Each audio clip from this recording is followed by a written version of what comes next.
Doug, we've walked this entire exhibit and filled our eyes with everything that's been restored here. There's got to be a story, though, to the 30 Nash that sits here completely unrestored. Todd, you're right. I'd like to introduce you to Scruffy. Scruffy is, as you say, a 30 Nash. This is a real special exhibit that people here just love. From what we know, all cars have a story, but this one we know the story of. It was originally owned by a Saskatchewan family. In the Depression, the Dustbowl, they left home looking for work in the Okanagan. They got out there, Dad died, and a young widow with her kids brought the car back home to Saskatchewan to live with family. Yeah.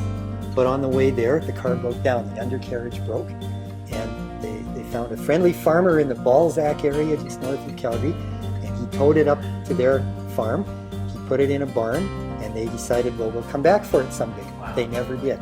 So this is a true barn find. For those people in the car culture, they want to find that barn find. That's exactly what we're looking at here.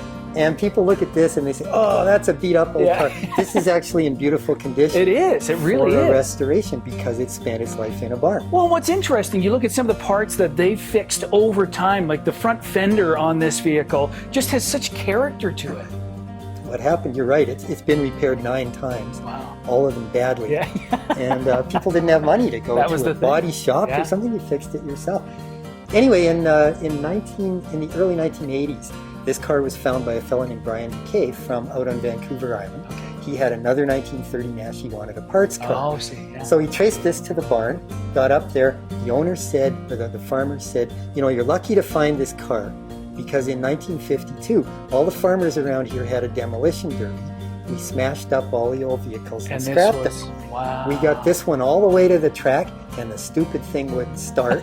So we loaded it back on the truck and we took it home, pushed it back in the barn, and now it's been there for another 30 years. And that's what saved it. Wow. That's what saved its life. So Brian paid for it. He brought with him a 6-volt battery, hooked it up, got inside just for fun, kicked the starter, and it fired up just like that. So he hauled the car home to Vancouver Island. He got looking at it. He looked at that fender, and he said, it's got too much character. It's I don't amazing. want to take this car apart. So in 2004, he set out to have a real adventure with this car. He'd been watching The Grapes of Wrath. I don't know if you're familiar with that, but the famous movie about the farm family that load everybody in the car, let's just go looking for whatever work we can find. So he loaded up his stuff. Okay, he first of all, and there's literally everything hanging off the back of this car. And the kitchen sink, I'm sure at one point was in that box. He probably used the wagon. I don't know. He took the spare wheel off, put it on the roof to hold the mattress down. Sure, you need that. Built this box to make it look authentic. There's a little kerosene camp stove that he cooked all his meals on. And off he went. He drove the full length of Route 66 from Chicago to Santa Monica. This is in 2004. He was 71 years old and Scruffy was 74. As this car stands, this thing has gone across Route 66. Now he did some work to repair the undercarriage.